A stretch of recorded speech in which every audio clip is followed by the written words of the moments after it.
In this video, now I am going to talk about the working part of the carbon dioxide laser. So last time we saw the construction part. Now let us see how it works.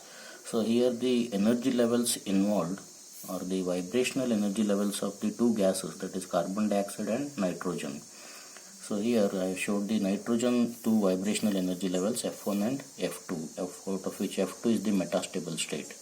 And the carbon dioxide vibrational energy levels are 5 of them shown here: E1, E2, E3, E4, E5. And E5 is the metastable state.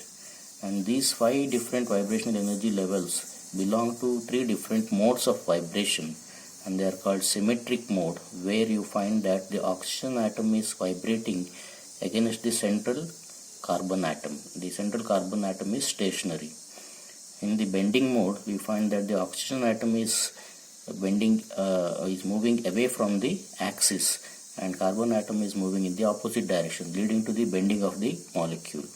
In asymmetric mode, we find that the oxygen atom is vibrating against the central carbon atom. So we have here the pumping source, which is done by the electric discharge between the cathode and anode, during which the electrons liberated will collide with the nitrogen atoms in the gas. So when they collide, the nitrogen atoms are pumped from the ground level to the higher level, F1 to F2. At the same time, carbon dioxide atoms are also pumped from the energy level E1 to E5.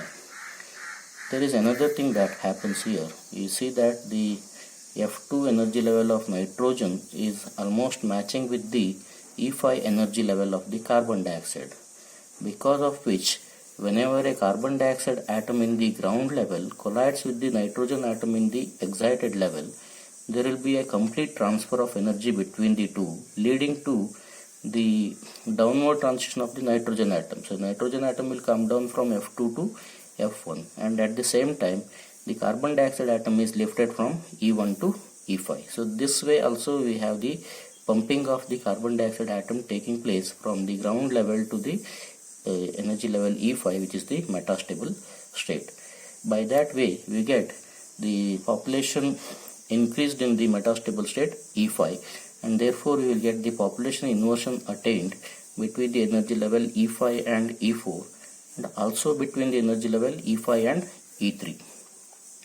Now the lasing transition will take place by the downward movement of the atom from E5 to E4 or from E5 to E3, which will lead to the emission of two wavelengths. From E5 to E4, the wavelength will be 10.6 micrometer, and when there is a transition between E5 and E3, the wavelength will be 9.6 micrometer. But however, for laser we need only one wavelength, so we have to select only one wavelength for the lasing action. This is done by the help of the prism or the grating device.